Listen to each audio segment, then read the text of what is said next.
In this example, I need to solve the equation 2 times the absolute value of the quantity 5x plus 2 minus 9 equals negative 3. What type of equation is this? Notice it has one absolute value expression in it, and then it has a bunch of numbers or constants. So how do we solve this type of equation? So the steps for solving absolute value equations containing one absolute value expression and constants. We need to let u equal an algebraic expression and k be a positive number. Step 1 says to isolate the absolute value on one side of the equation. You have to do this before you make any other decisions on how to solve this equation. Is the absolute value isolated on one side of the equation? No. So the first thing I'm going to have to do is isolate it. So I need to add 9 to both sides of the equation. And I get 2 times the absolute value of 5x plus 2.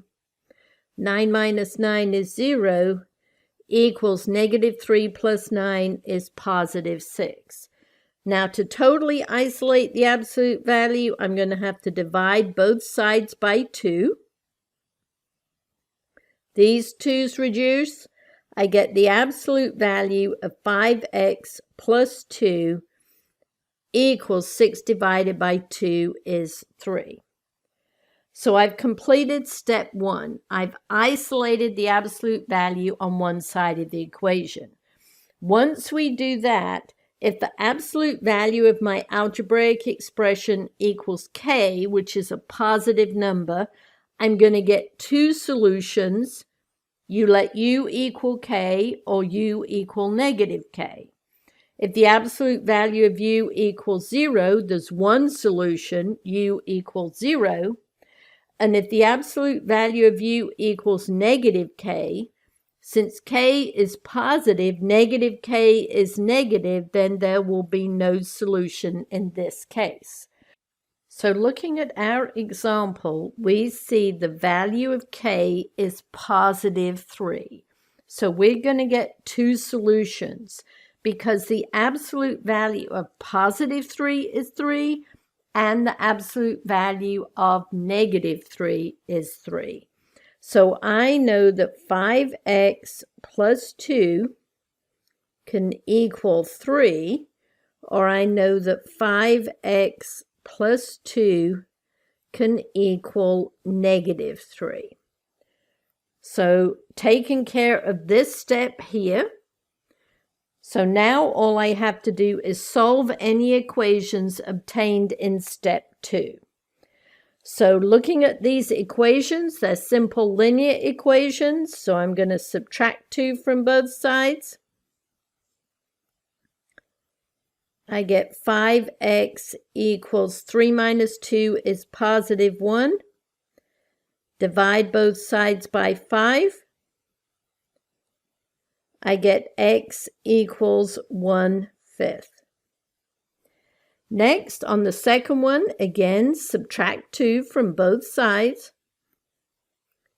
So I get 5x equals negative 3 added to a negative 2 is negative 5.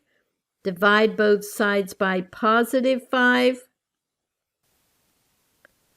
I get x equals negative 5 divided by positive 5 is negative 1.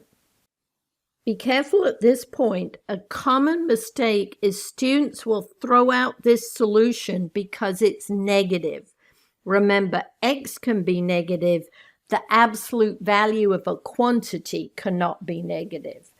So going back to our steps, we've completed step 3. Now all we have to do is check our solutions. To save time, I'm going to put the video on pause. So checking x equals 1/5, I'm going to put 1/5 in the original equation, which is this equation here, before I added 9 to both sides. So I have 2 times the absolute value of 5x.